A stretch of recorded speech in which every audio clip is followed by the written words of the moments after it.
Hello, Calaveras County, and welcome to another episode of Mondo Calaveras. I'm your host, Mike Taylor. Now, I've always said that we're looking to find what's fun in Calaveras County in this show, and I've got a group with me today that's really looking to put something together for the western half of this county that's really going to be something. And I'm just thrilled to have Benjamin and Judy and Cherie with me from the Foothill Communities Parks and Recreation Group out of basically Valley Springs, right? Yes. Yes. Nice to have you all. Thank you. Thank you. And what I've got to find out is, how did this group get going? Because this is just kind of a nonprofit group down in Valley Springs working to create sustainable parks. Actually, it started about 20 years ago when some friends of mine approached me and asked if I would sit down and do some brainstorming to see if we could figure out a way to get better sports facilities in the area. The kids were did not have enough Tired of the areas. clay pits? Oh, yeah, tired of the clay pits. And so we started working, and at the time Terry Bailey was supervisor. And we got Terry involved, and we just explored everything to see if because our county does not have a Parks and Rec department. No. So we tried to see if we could get something started, and all we got was no, because it would involve LAFCO, and it's a long, drawn-out process, and the county said they didn't have funds for another department. And so we ended up forming the nonprofit with the hope that we could come up with some way to get additional ball fields and things. That's how it started. We've been through quite a progression over these 20 years, and we actually have been talking to CCWD, and they have the site on Hogan Dam Road next to the strawberry fields. And they would consider leasing that to us as a park if we could provide the funds to build it and maintain it. Okay. So that, of course, is the issue.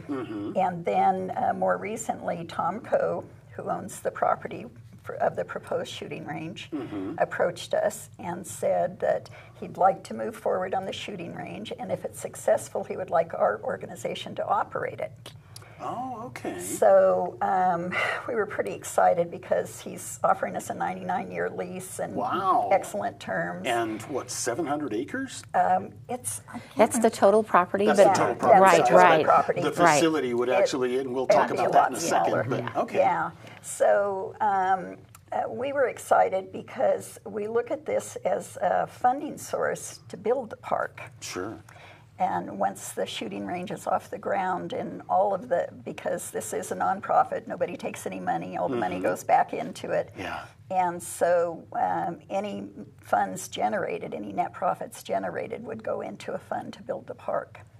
Okay, and kind of what we're talking all around is and I'm looking at the sheet because, and this is a fantastic bunch of information, and I'm sure it's on your website, which we'll have up on the screen. But the CoShooting Sports Complex, and fitting that you'd name it after Mr. Coe. I mean, I couldn't believe it when I heard that someone had offered up land for such a fantastic project, I think. So, in kind of a nutshell, let's talk about what this center is going to be, and then we'll kind of get into some of the nitty-gritty on what we hope is going to happen. And you want to start that? That'd be great. Good. Sure. So this proposed shooting center will be it will be a professional shooting range. This will be for law enforcement, for community members, youth, women groups, a wide range, basically, of people that will come and use it. Right now in Calaveras County, we really don't have any publicly managed shooting ranges. And our concern is that people are shooting, obviously. They're practicing their target shooting, that kind of thing. But what we find is that it often leaves a lot of trash. It might not be done in the most safe manner. And so for having something like this, it allows for people to come to a safe and clean facility where there are safety rules, where people can feel comfortable getting training and learning and developing those skills. So for us, it's huge.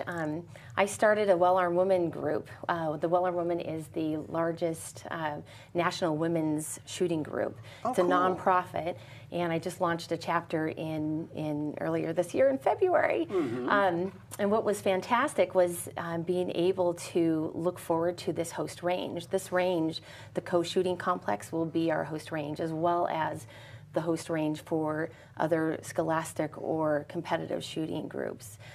Ben is involved. Gold Country Shooters Yes, and Gold Country Calaveras Shooters. Sportsman Club. Yes, they're the youth arm of the shooting organization. Okay. Gold Country Shooters is it's a youth organization that starts kids off shooting as young as in 4th grade. Okay. We train them, then we give them a competitive sport in which they compete up and down the state with other schools and other kids their own age. One of the fastest growing sports across the country right Very now, much so. isn't it? Yes. Very much Yeah, so. very interesting.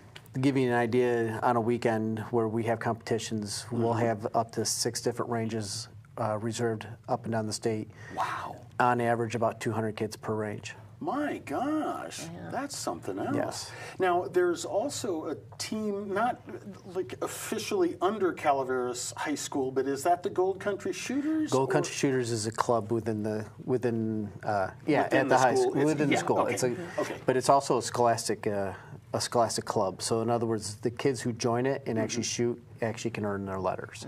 Oh, wow, Yes. cool. Good for them. Along with that, that letter and their skills will transfer into a collegiate level. So there's a lot of scholarship opportunities. Oh, great.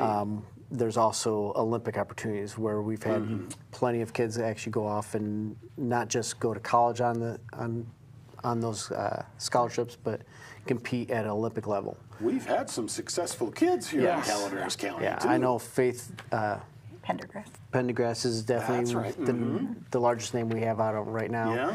Yeah. She just got done with the World Shoot over in Italy and in Germany right now, and is currently in Colorado. That's training in the Olympic Center. So that folks know what we're talking about, what kinds of shooting are these kids doing?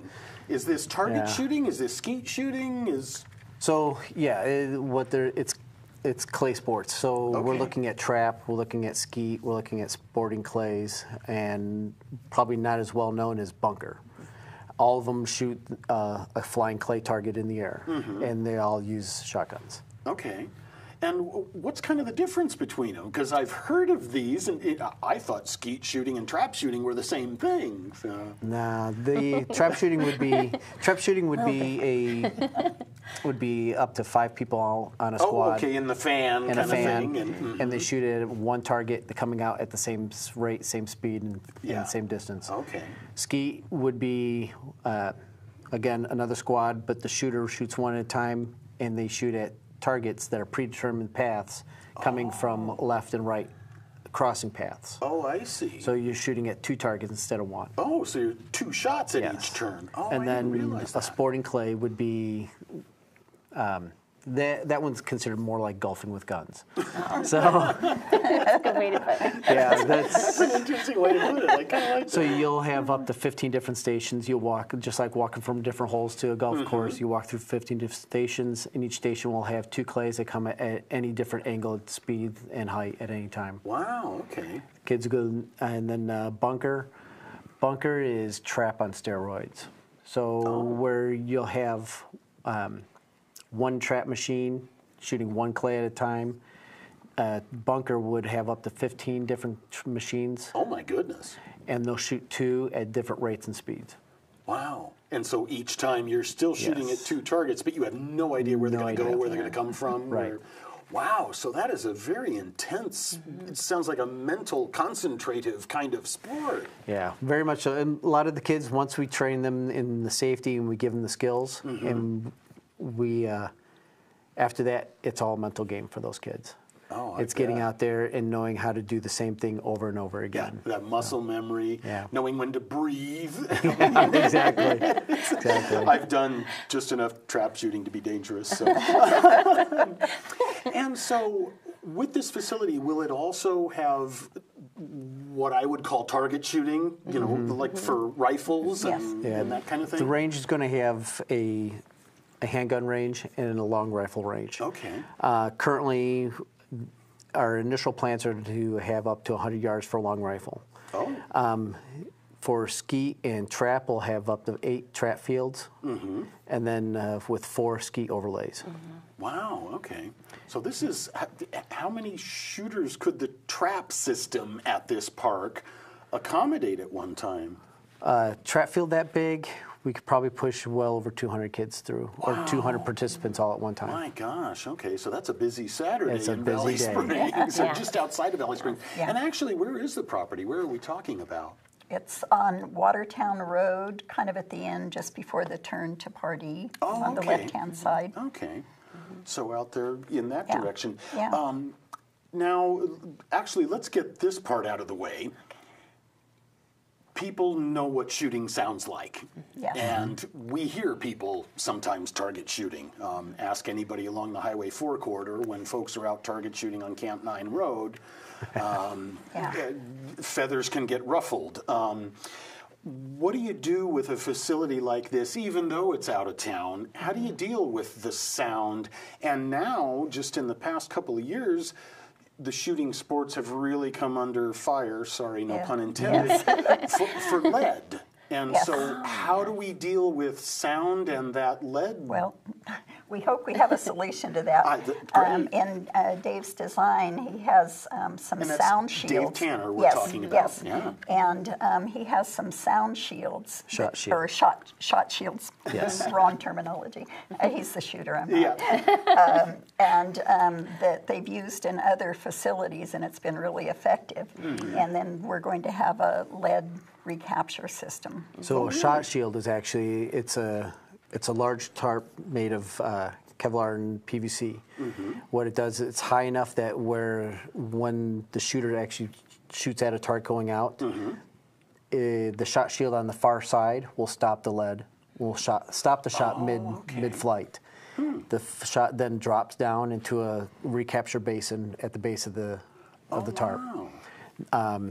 So so for amount of space in between each of the tarp, you can collect enough lead to actually recycle enough to pay for one of these shields in one term. Okay. We've had a couple different trap fields up and down the state that have put this in and have paid for itself within 1 year. Oh my goodness, that's something else. Yes. And then what about sound? I remember years ago, and maybe I'm sorry, we're going to jump time a little bit, but several years ago, the plan for this kind of came forward and was approved by the Planning Commission, and then it got to the Board of Supervisors and something happened. Is that your department, Judy? Yeah. We thought that we had the votes, but then it was rejected by the Board of Supervisors because Gary Tofinelli, who was on the board at that time, felt that it should have a conditional use permit. He was more comfortable with that. Okay. So I think we just got kind of discouraged, and it kind of sat for a while. But we've got a really strong board of directors now, Great. and we're just really anxious to move forward. And have you gotten that conditional use permit? Sorry, I know we're bouncing around a little bit since we've touched on No, it. it has not been submitted Oh, yet. okay. We're in the process of finalizing everything. Okay. And then we're going to be looking for support from the community, of course, Sure. because it's, the loudest voices Sure. accomplish the most. So, kind of back to the facility, like I said, sorry, I'm bouncing you around. Sound was the other thing, and I remembered initially the design had what I would call berms, almost Yes. like levees around the area, which helped to divert the sound. How are we mitigating sound? The actual ranges where the pistol and long rifles will be actually is situated into a natural basin. Oh, So there's a large naturally occurring walls around the basin where most of that long range is going to sit. Okay. So they've actually done some informal testing with some high power rifles in that area, and then drove off into certain distances around that area to see what the sound range is going to sound like. At this point in time, we find that sound actually falls well within the county's code for Quieter than a jet engine, huh? yeah. A lot quieter. And then how do you mitigate sound with shotgun shooting, with the trap shooting?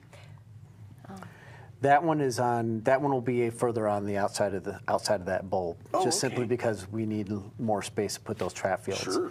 At that time, the shot shield could actually be deflected and actually angled to use as a deflection. Oh, okay. So it pushes sound up or back down into the ground. Okay. Yeah, because straight up or straight down, Right. then nobody's going to hear it.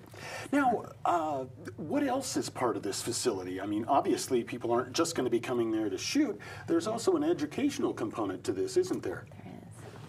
I'm on. That's your Yeah, so part of this initial phase is to make sure that we have an educational center, and that includes clubhouses.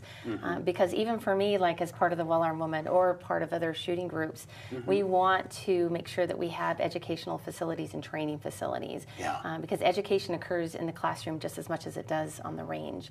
So it'll incorporate that. There's, of course, administrative buildings, but because it's a professional center, we want it to be not only state-of-the-art, but we want it to be welcoming. We want it to be the place where will people come to shoot professionally, or no matter what their skill level, they can maybe search out that training, that skill building that they need. It's one of those things where, you know, we don't have any existing resources that are publicly managed, and again, we want to create that, and it helps businesses in our area as well. Oh, our existing businesses are going to benefit just like our community will, not only directly or indirectly. Oh, so. definitely. Bring 200 young shooters to my gosh, the it's area. amazing. That means at least one mom or dad came with them. So, I mean, we're talking, you know, we may get close to doubling Valley Springs' population on a weekend. The Chinese food restaurant is going to be packed. There you go. There you go. And so, an educational facility. And you've also talked about professional shooting, and in that regard, I'm thinking we're going toward law enforcement, right? Law enforcement, or there's even competitive professional shooters that are like IDPA, you know, that really work on movement, and you know, right now they travel all over the state. I just came back from a Well-Armed Women conference in Arizona, and one of the presenters talked about competitive shooting and how they travel. It's word of mouth will carry quickly about this resource that we have here in the Valley Springs area. In the community. Right. Yeah, in the community. In the shooting community. Yes, yes. And it's one of those things that there's such a great need, there's such a demand, that being able to bring that here is huge. So. Yeah. All of our practices and shoots happen outside of the community. Outside the county? Outside How the far county. away do you have to go? Up to 30 miles. Oh, okay. I think the closest probably would be Stockton, but again, you know, we have to share that with other clubs as well. Yeah, so I can imagine it's like scheduling time on the soccer field or the Sometimes. football field. Sometimes, a little bit. yes. Well, and even Faith Pendergrass had to travel. So she was her type of shooting was bunker trap, international bunker. Oh, the my closest gosh. one for her to go to was all the way in Livermore. Oh, and my can you goodness. imagine? Here she is, a senior in high school, and she's driving All the 2 way to hours each Livermore. time, you know, each way. Wow. Yeah. You know, Benjamin, since you're involved so much with the youth groups, I kind of want to touch bases with folks about the idea of kids with guns. How do you kind of, and I don't want to say explain away, but how do you explain to people that this is safe and it's not just kids running around town waving guns around? Oh, it definitely is not. All our kids are first in safety. Before they even get to touch a gun, they go through a safety program with our club. They learn all the components of the gun. They learn all the components of what a shotgun shell consists of. They learn the result of pulling the trigger and what happens during that process.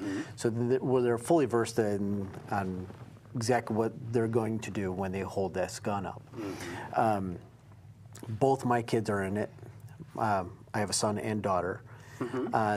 Since they've been in it, their interest level, I mean, they're obviously really interested in the sport, and they compete. They both compete, but they have a respect because the first time they shoot, they have a coach standing next to them. They have somebody standing there handing them one shell and walking them through that process. The entire thing. The entire thing. The weapon. That's great. It's a gun. It's a gun, not a weapon. Yeah.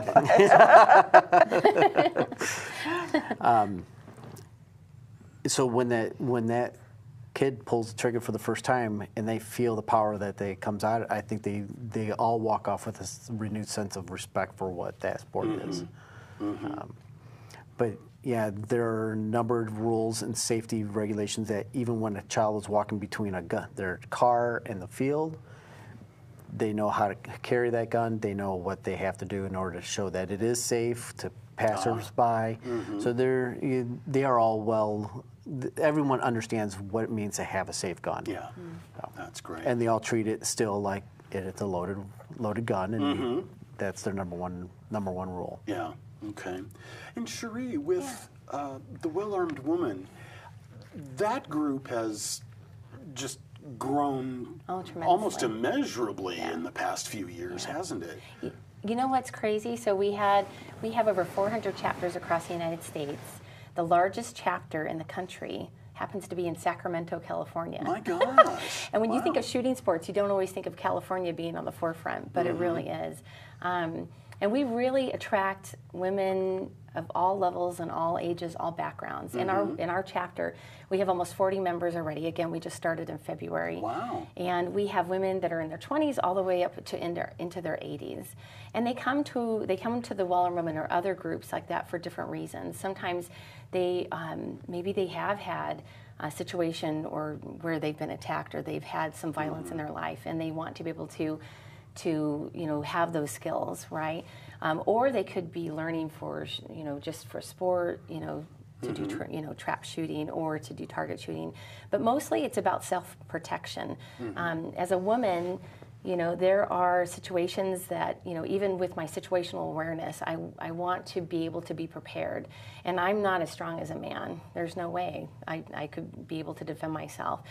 So being able to not only train, but educate and develop those skills, again, owning a firearm is a huge responsibility, and being able to use it effectively, doesn't just mean keeping it in a drawer all year long. It means training on a regular basis, knowing even something as simple as how to clean your firearm and how to do it safely. When we have our chapter meetings, we always go over the 4 universal safety rules, and we actually have 7 certified RSOs, range safety officers, and we have 6 ladies that have been certified in emergency first aid. So part of that is getting our chapter developed and making sure that we can have a safe and secure and sound session each month. And it's just a great group. We have fun. I was going to say, there's got to be a social oh my gosh. kind of aspect. Women are to so all of social. this. We have to have it. We can actually laugh and have a great time and be, shooting and developing our skills. So that kind of carries over into even our sport, where the families that actually participate, I would say, are closer than any other family component of any other sport I've participated in. Wow. My kids have done everything from soccer, football, baseball, but this sport, the families that come together, they're more united and help each other and work together more than any other sport I've ever participated in. Real quick, Cherie, where does your group meet? So we do have a private property where we're able to meet. Okay. But we even have a porta potty out there, which doesn't sound that exciting. But the fact is, we cannot wait for this range to be built and to be able to call it home. So. That's it. So what are we looking at, kind of time frame for this? Do we have any idea yet? Good question. Once our conditional use permit is submitted, and we're probably looking for that to be submitted after our next fundraiser. Okay. And then after that, it's up to the Board of Supervisors. Okay. I'd hate to put a time on it because obviously we know government sort of works at its own pace. Have we gotten any price estimates on what kind of your first phase of construction will cost? No, we'll more likely go to bid with a lot of that stuff and follow whatever bid rules that we need to do. Oh, okay. Yeah, depending on what comes back as you go after the conditional use permit. And you mentioned your next fundraiser, so I'm going to hold up the magic poster and you guys can talk about it for a little bit.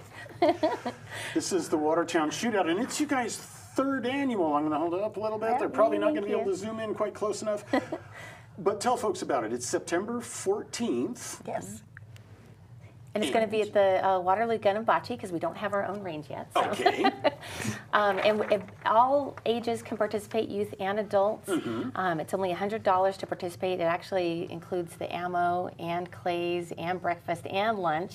My gosh. We're going to have some fantastic raffle and prizes, and and just, well, a great time, really. So. That's good. And it's going to be down at the Stockton Waterloo Gun yes, Club? what we call the gun, I call it Gunabachi, but. I don't think they have the bocce fields anymore. No! At least I haven't found them yet. So we'll just call it the Stockton Gun. Well, as we're down to our last couple of minutes, give me sort of each of your nutshell hopes and dreams for how this comes about. Benjamin? For me, I like this. This is definitely the catalyst that actually built our financial platform for moving us beyond just a committee of volunteers to an actual district. Okay. Once we actually become a district, we can apply for federal funding, which then expands our range of course, being able to build larger parks and actually develop the long-term goal. Shooting is on your agenda, obviously, with these parks. So, Judy, and for what are you hoping? well, of course, since I've been in it for 20 years, and we originally started out focusing on parks, my big dream is to see this park built, and we actually have a design for it that would include an amphitheater, an outdoor amphitheater, the ball fields, soccer fields, baseball, softball, a dog park, a skate park, and an equestrian center, because we've been told that equestrian centers can be a big moneymaker, and we want the park to be able to be self-supporting. Sure, definitely. And it can be used not only for horses, but dog shows, car shows, other events. Perfect. So it's that's my big dream. And Cherie? Well, my big dream, of course, is to be able to shoot in a place that doesn't have a porta potty.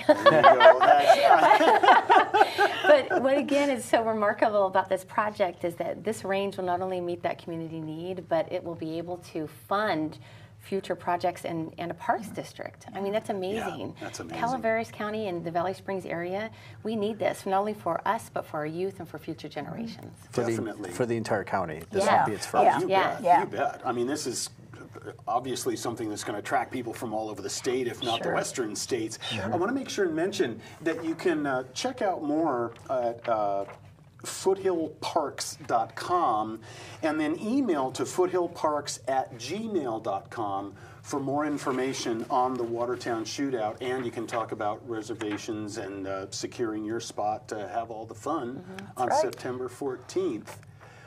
Benjamin, Judy, and Cherie, thank you so much for being here. I wish you luck, and I'm going to look right at the camera and say, ladies and gentlemen, don't we hope something like this happens in Calaveras County? I sure do.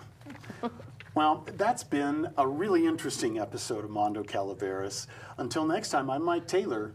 Enjoy.